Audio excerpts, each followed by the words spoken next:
With the rising number of obesity in adolescents, today I've come to the University of Canberra to talk to a few people to see why this epidemic is growing so quickly and what we can do to change it in the future. So I'm sitting here with Millie Crawford. Thank you for joining us, Millie. Thanks for having me, Shelley.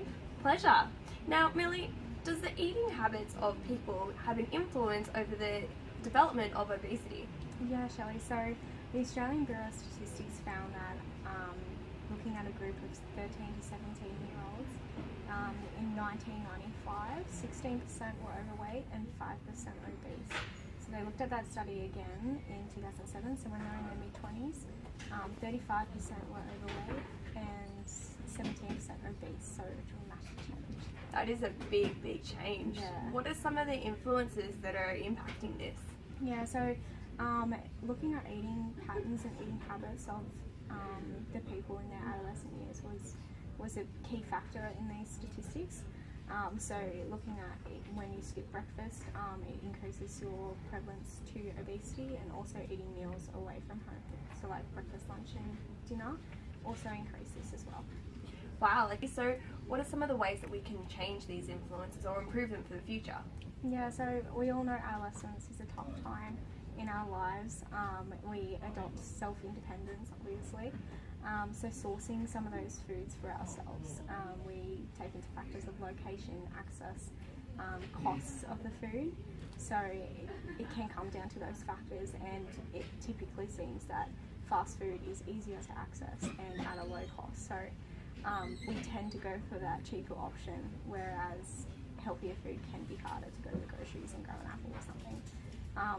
Also influences on parenting, so with parents having a busy life, fast food would be easy to grab for dinner, and also if they don't cook home meals or anything like that, it can lead to those energy dense meals.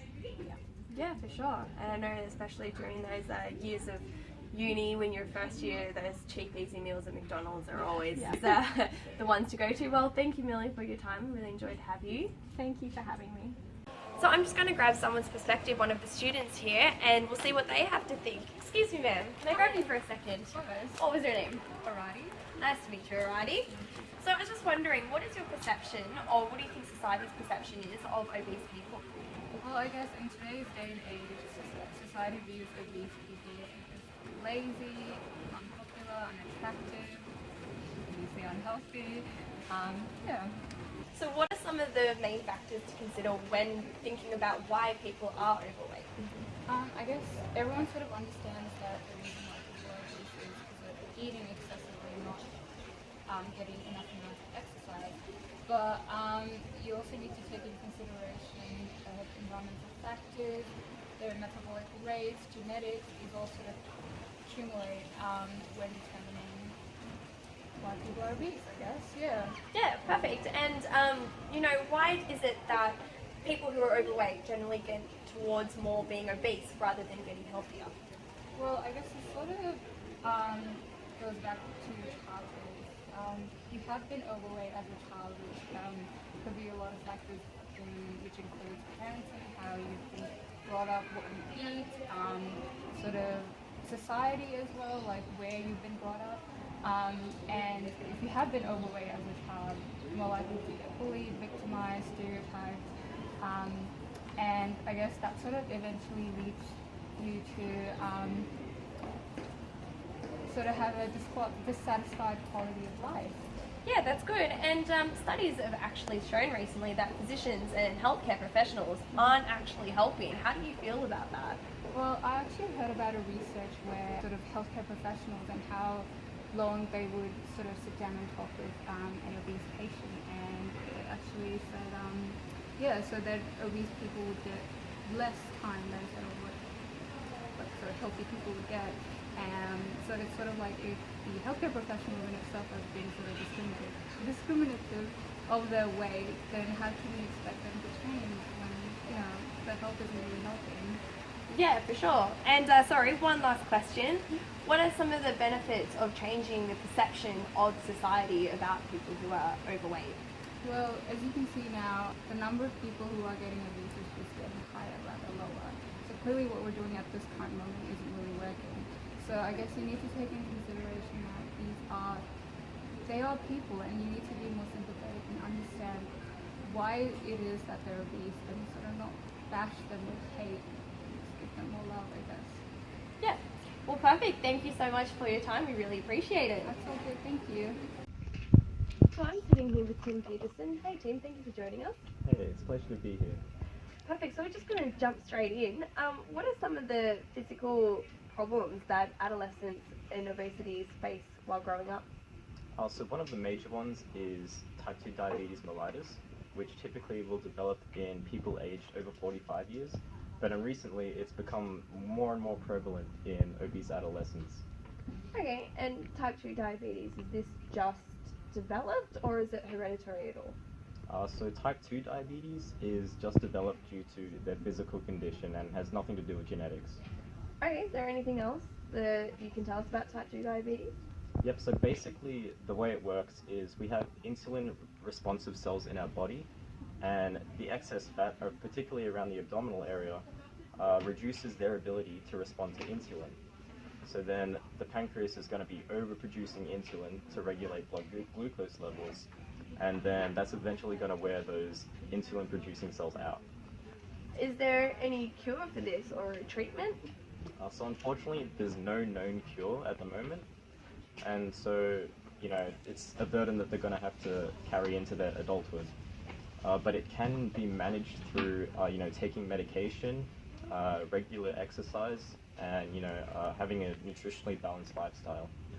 Okay, so how does this have effect on people and the families and even society? Yep, it can have a huge effect actually. So a lot of people with type 2 diabetes will have to constantly keep track of their blood glucose levels, and so they're going to have to be keeping track of the amount of medication they take and when they take it, and they're going to have to keep track of how regularly they exercise and also their dietary needs. Okay, and what about the economy? Does this have an effect at all on the economy? Yep, it can actually have a massive effect. The American Diabetes Association has reported that from 2007 to 2012, there's been an increase of costs from $174 billion and $245 billion towards diabetes. And this is mainly due to the increase of type 2 diabetes in society in recent years. And as you can imagine, that's just a huge waste of money for such an avoidable illness. Yeah, that's right, that's a lot. Just to wrap things up now, is there any other physiological issues that can arise from adolescent obesity? Yep, so it's been associated with increased risks of many forms of cancer as well as cardiovascular disease, which is 10 times more common in obese people than non-obese people, and it's responsible for an Australian death every 12 minutes, which for an adolescent is just a huge waste of a human life. Yeah, definitely. Well, thank you for your time, Tim. We've enjoyed having you here. No worries, it's been a pleasure. I'm at the refectory right now at UC, and just grabbing other students' ideas. Hi, how are you going? Good, thank you. Are you able to answer a couple of questions for us today? Sure. What was your name? Elliot. Nice to meet you, Elliot. So just grabbing a couple of opinions on this. How do you feel that obese people are regarded in society? I believe obesity is growing in its tolerance in society, but a thin, muscular figure is still perceived as the ideal shape. Yeah, that's fair. So what do you think some of the attitudes are then towards people who are obese? Well, I suppose there's acceptance and rejection. So acceptance of obese people, and then rejection and discrimination as well. Yeah, okay, so accepting being like...